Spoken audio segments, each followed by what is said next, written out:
The trade deadline in your fantasy league is coming up, and you want to get the following players off your team as soon as possible. And we can start with DeAndre Hopkins, who, look, this was the second highest scoring player, not just wide receiver player this past week, only behind CeeDee Lamb. Hopkins put up about 35 fantasy points, going over 100 yards and scored 3 different times in the rookie Will Levis's debut. And now for the past month of the season, we've seen a few strong performances from him as he seems healthy, because it kind of went under the radar for the first month of the season that he was dealing with an injury, but he came back in week 5, got his full-time role at least getting ramped back up, saw 34% of the targets, had a big game. We just saw the big game in week 8, and now over this 3-game stretch of being healthy, he's earned 25% of the targets according to our official data partner, FantasyLife.com. This is all free, by the way. You could use it as well. And now on the season, Hopkins ranks 13th in wide receiver target share and 19th in efficiency. Look, I don't have to tell you that he's an elite talent, and this season when he's been healthy, he's been a solid fantasy option for you. But it's worth trying to sell him after this big game and all of the hype that the rookie Will Levis is getting, because odds are he'll come back down to earth after his historic first game in the NFL. I don't think that on 29 passes he's going to continue to have over 25 fantasy points and 4 touchdowns. And it's worth mentioning that in week 8 in this game, he only saw a 20% target share from Will Levis, which is solid, but it's not elite. It's not going to typically generate the production that he saw in this past game. He just happened to turn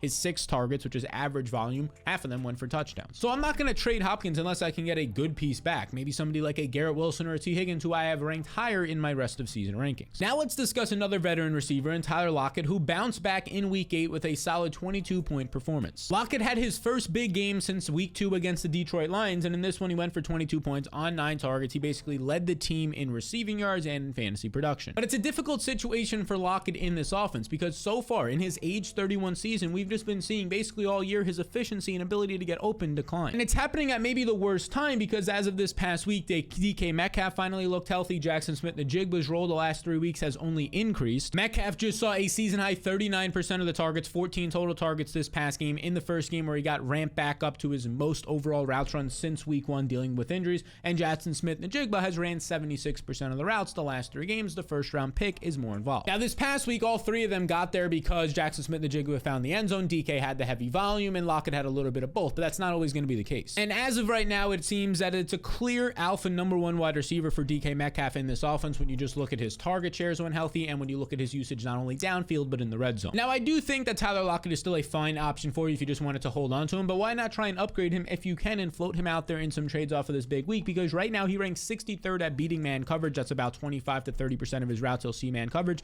Last year in this metric he was top 5. So I'd look to trade him for Deontay Johnson, but trades at the same position could be a little bit weird for wide receivers. Are you really advancing your team? If not, maybe try and get James Conner, who has 1 more week on the IR. Now let's discuss Rachaad White. We talked about him last week, and once again in week 8 he delivered as a receiver, because White caught all 7 of his targets from Baker Mayfield. He had 70 receiving yards it led to. He had almost 18 fantasy points, and now over the last 2 games, he's had 13 total receptions, catching 100% of the targets coming his way. But there is an issue here, and it's pretty clear. He continues to struggle on the ground, as he had just 39 yards on 9 carries on Thursday Night Football last week. And this is a concern because it's not going to always be the case that he catches 100% of his targets and he averages over 10 yards per catch like he has these past 2 games. Don't get me wrong, the reason why White has been producing is because he's had such a great role. He is 6th in running back snaps, 11th in opportunity share. Right here, what this means is he's earning 70% of his backfield's targets and touches, borderline top 10. But this can only keep up for so long if you're not going to be productive on the ground. Eventually, the coach is going to have to try and get some more guys involved. And that's a concern for White, because when he doesn't have these 5+ reception games, he's averaging under 8 fantasy points per contest. And one guy who could get more involved is the veteran Chase Edmonds, who returned from injury in week 8 and immediately saw over 20% of the rush attempts in a game where he was limited. It was told that he was going to be limited in this one. There's a chance that he starts to see 30 or 40% moving forward. And Rachaad White doesn't have the easiest of schedules coming up. He has a matchup against the Titans and then the 49ers on the horizon. If you look at it a little bit more down the road, it's the Atlanta's number 1 run defense, so 3 out of his next 6 games are against top 5 run defenses and defensive line. I'd look to sell him for somebody like Zay Flowers or Nico Collins if you can buy low on those players. And now let's talk about a guy who you might be inclined to sell, but I want you to hold him. And also, 65% of people who watch this channel are not subscribed, so just take 2 seconds to double check that you are. It helps me out and allows you to see my future content more easily. Now the guy you might be inclined to sell is Jahan Dotson, who just had his first big game of the season, going over 20 fantasy points, but I want to tell you, hold on to him. This was a guy that a lot of people thought was going to have a second year breakout. And there's a lot of season left for that to happen, and maybe week 8 was just the start of this. Because as a rookie, he goes for over 500 yards when only playing in 12 games, and in half of these games, he finished as a top 24 wide receiver, leading the team with 7 touchdowns. But through the first month and a half of the season, there just wasn't much chemistry with Sam Howell until these past few games. Because as you can see on Fantasy Life right here, Dotson has seen 7 or more targets in back-to-back games. He had 8 targets in week 7, 9 or 10 targets depending on the data source that you're using for week 8. So he's been averaging 8.5 targets per game, and this fueled his massive week 8. And here's what he did in week 8. He goes over 100 yards. This was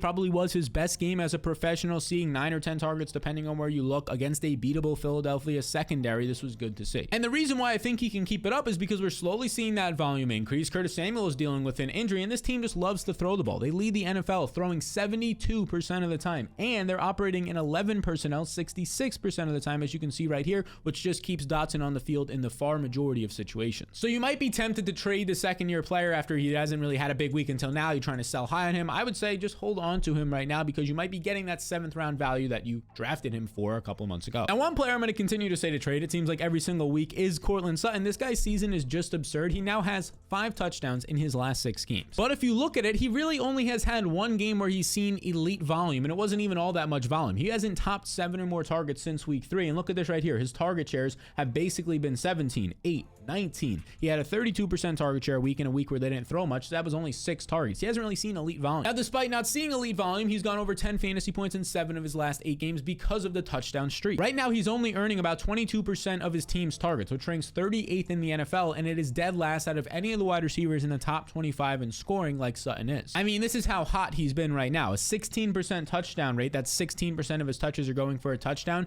is almost 4 times as much as the NFL average. Just think about it this way. He's had 8 red zone targets this year, and it's translated to 6 touchdowns. Eventually, this is going to stop, and that's kind of indicated based on where his expected fantasy points are. Because according to Player Profiler, his expected fantasy points based on his role and all the targets and routes and where he's running his routes, he's expected to be the 44th wide receiver in scoring. Right now, he's 31st in points per game. When you filter out the players with smaller samples who have had like 1 big game and it's skewing it, he's actually top 25 in points per game, but his role indicates that he should be 44th, meaning that he's going to trend downward unless something's changed. And don't get me wrong, credit for him for scoring these touchdowns and getting open and making big and some really impressive catches, but you should try and trade high on him while you can. I'd sell him for somebody like a Deontay Johnson, or across different positions, Kyren Williams, who should be back in 2 games. And for the second straight week, I want to tell you to sell Darrell Henderson because he had another serviceable week. It wasn't a massive week, but a serviceable week in week 8, which keeps his value somewhat high. Henderson went out there and scored 11.5 fantasy points, so now he's averaging nearly 13 points per game his first 2 contests, and he had 15 touches. He had 85 yards because he had a big 30-yard catch. It kind of skewed some things up. Now, he split the snaps with Royce Freeman in week 7, played a couple more snaps than Freeman, but that switched in week 8 where he played less snaps than Freeman. Because as you can see right here, Royce Freeman played 52% of the snaps. This was a game where they trailed massively the entire time, basically to the Cowboys, so Freeman was in there more on passing downs, and now that's important because Matthew Stafford was injured last week, and he's probably going to miss a couple of weeks based on the report you can see right here from a doctor on Twitter, Jeff Mueller. It says it's a confirmed UCL sprain on his thumb, likely out several weeks, which if this is the case, the Rams are probably going to trail even more, which means maybe some more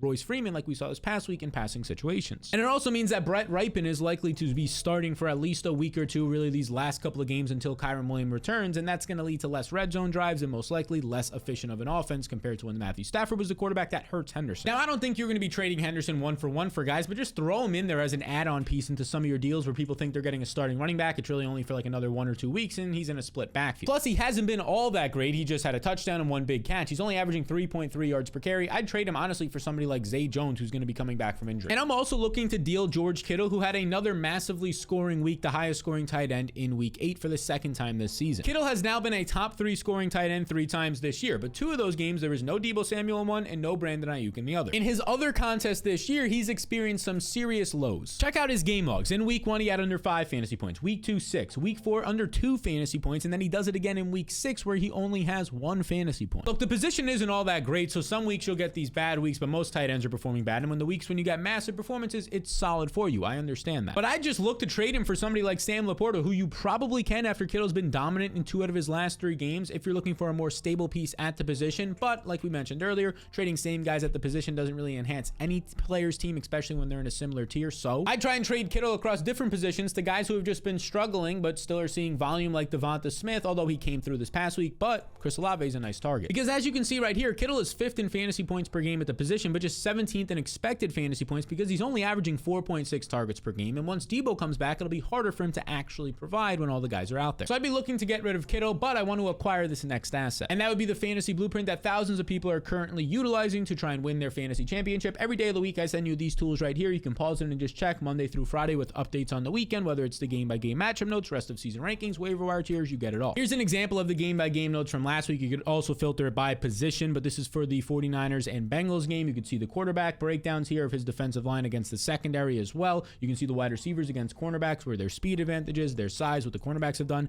and every single position basically what the key stats are for that position across every fantasy relevant player. This is just a small snippet of what you get in the blueprint, and to acquire it, it's really easy. You just scan the QR code on the screen, or you click the link in the description below if you want to actually increase your chances of winning your fantasy championship. These are the 2 steps that you'll follow, but I want to point your attention right here. Look, it's just $5 for the rest of the season, the entire season, and if you don't make your fantasy playoffs for whatever reason, if it's a close league, if it's a competitive league, if it's an injury, I'll just refund that $5, no questions asked. So to get access to your risk-free fantasy blueprint today, just scan the QR code on the screen or click the link in the description below. And the next player I want to talk about is Jordan Addison, and there's a couple of things we have to point out here. Everything was going great for Addison until it wasn't. In 3 games without Justin Jefferson, Addison has ran 89% of the routes, and he actually left one of these games a little bit early and banged up in week 7, so this would have been even higher into the mid-90s and earning 22% of the targets. And this has led to some really impressive performances these last 3 games without Jefferson. 21 points, 31 points where he was the #1 scoring wide receiver on that week in week 7, and then 11 points. And if you were to scroll through here, he's had 11 or more fantasy points in every game but 1 this season, and in that game he had 0 fantasy points. This is great for a rookie. He is a top 15 fantasy receiver this year who is over exceeding expectations because he's just been great. He's getting open, but also he does have 7 touchdowns. And those 7 touchdowns, as you can see right here, he's scoring a touchdown on almost 21% of his touches, which is 4 to 5 times more than the NFL average. Obviously, it's a hot touchdown streak. This will come down. Now, the main thing working against him is he lost Kirk Cousins for the rest of the year. Josh Dobbs will be his quarterback after week 9. It's a short week when they traded for him, so this is not the greatest of situations, but Dobbs did support the weapons